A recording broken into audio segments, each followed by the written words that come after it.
Olá pessoal, essa videoaula é sobre resistores. O que é um resistor? Resistores são dispositivos cuja finalidade é transformar energia elétrica em energia térmica, calor. Exemplo de resistores: ferro de passar roupa, chuveiro elétrico, aquecedores elétricos. Então, são exemplos de resistores.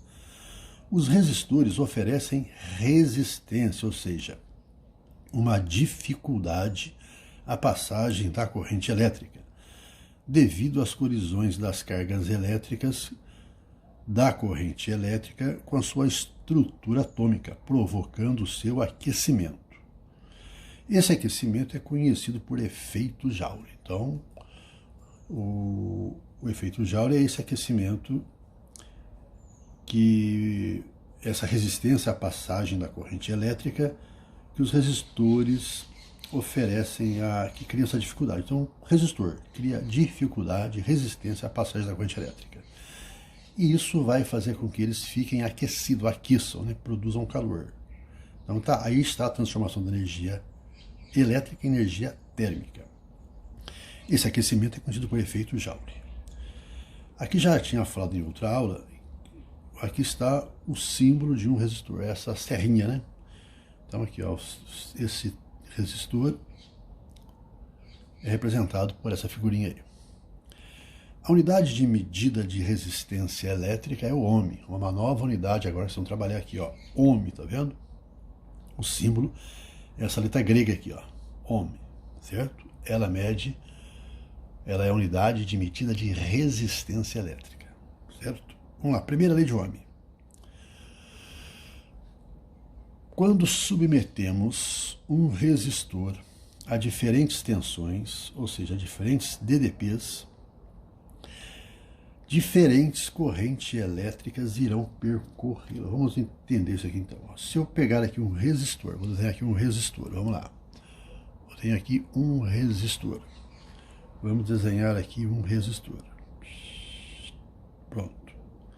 Se eu pegar este resistor, que eu estou chamando de R, e os terminais dele, que é o terminal A e terminal B, A, terminal B, as extremidades dele, submetê-lo a uma tensão, vai passar por ele aqui corrente elétrica.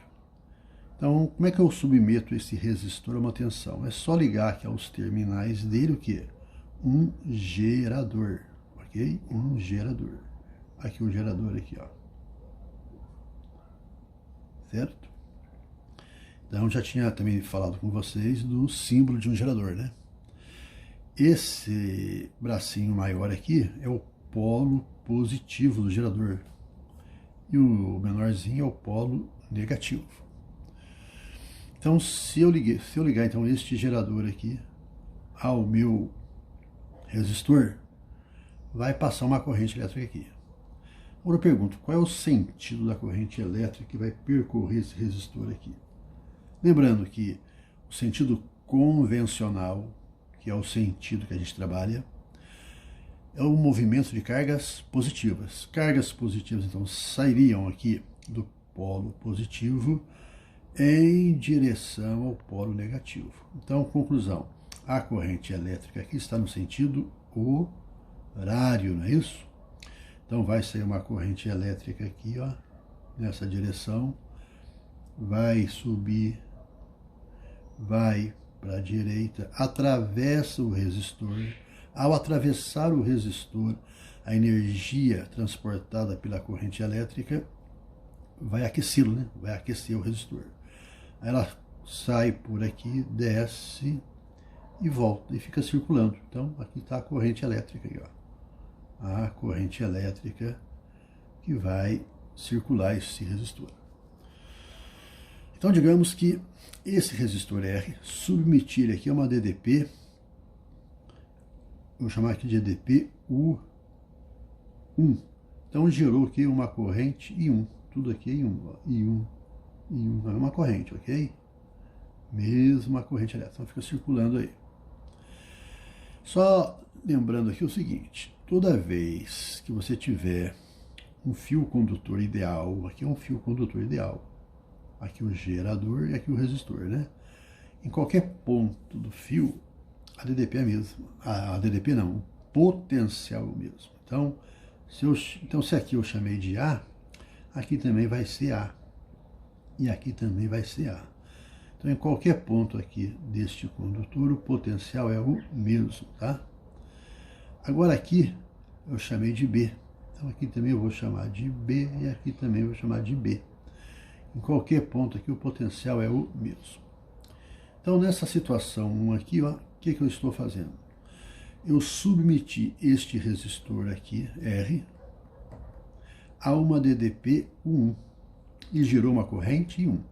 Agora vamos pegar esse mesmo resistor aqui, ó, o mesmo resistor, ó, e submetê-lo a uma tensão maior, a uma DDP U2. O resistor é o mesmo, mas a DDP agora não. A DDP agora eu vou chamar de U2. Vai circular no sentido também horário uma corrente I2, né? Uma corrente I2 vai ficar circulando aqui no sentido horário. E assim sucessivamente. Então,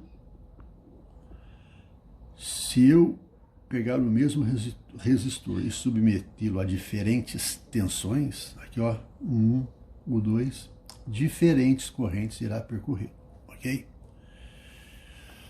Agora vamos lá.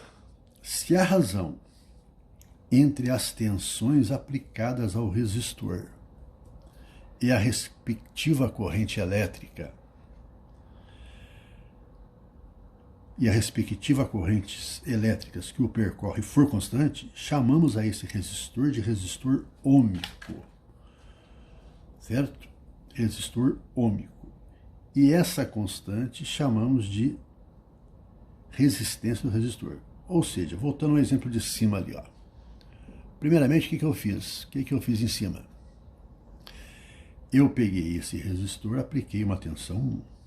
Passou por ele uma corrente 1. Então, quando eu apliquei a tensão 1, passou pelo resistor uma corrente I1. Na situação 2, eu apliquei uma tensão U2, gerou uma corrente I2. Se eu aplicasse uma tensão U3, geraria uma corrente I3.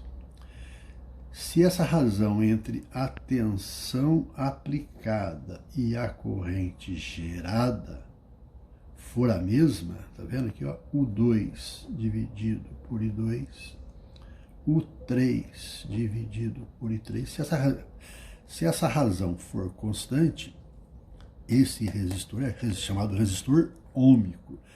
E o valor dessa razão aqui é o valor da resistência, ok? Então essa é a primeira lei de Ohm. Esta é a primeira lei de Ohm aqui, ó. Então pela primeira lei de Ohm eu tenho que, então eu pego aqui, ó, U dividido por I1 é R, né? Então eu posso dizer de maneira geral que U dividido por I é igual a R. Escrevendo de outra maneira, eu tenho que U é igual a R vezes I. Essa é a primeira lei de Ohm. Então a primeira lei de Ohm vale apenas para resistores ôhmicos, ok? Então, se eu dobrar a DDP, a corrente dobra. Se eu triplicar a DDP, a corrente triplica. Então a corrente elétrica, então existe essa constante, né, entre a tensão aplicada e a corrente gerada. O valor dessa constante é o valor da resistência do resistor. Lembrando que DDP é dada em volts, a resistência, a unidade dela é o ohm e a corrente elétrica é o ampere, ok? Então as unidades. Então, primeira lei de Ohm bem simples. Agora vamos ver aqui o gráfico. Como é que fica o gráfico da tensão em função da corrente gerada. Então nós temos aqui, ó, o gráfico U em função de I. Gráfico U em função de I. Então, vamos pegar aqui, ó, esse ponto aqui. Se eu aplicar aqui uma DDP U1, venho aqui no gráfico e vai gerar uma corrente I1. Se eu dobrar essa DDP, vai ser agora uma DDP U2. Vai gerar no resistor uma corrente I2. E assim sucessivamente. Então, se eu aumento a DDP, a corrente aumenta. Se eu diminuo a DDP, a corrente diminui. Então, o resistor ômico, o gráfico dele é uma reta. Observe bem a inclinação dessa reta aqui, ó. Aqui tem um ângulo θ, né? Ângulo θ. Observe que a tangente de θ, vamos pegar esse triângulo aqui maior aqui, ó, o menor, tudo faz. Vou chamar aqui de A, aqui B, aqui C. Então, no triângulo ABC, a tangente desse ângulo θ, o que é? Cateto oposto. O que é cateto oposto? U2, né? Isso aqui mede U2. U2 dividido por quem? Pelo cateto adjacente. Isso aqui é I2. Ou então, U1 dividido por I1. Então, a tangente de θ é o valor da resistência do resistor, certo? Agora, se o meu resistor não for ômico, então vai dar uma curva assim. E é só para curiosidade. A gente só vai trabalhar com resistores ômicos, ok? Então, na próxima videoaula, a gente vai fazer um exercício aqui da primeira lei de Ohm. Até lá!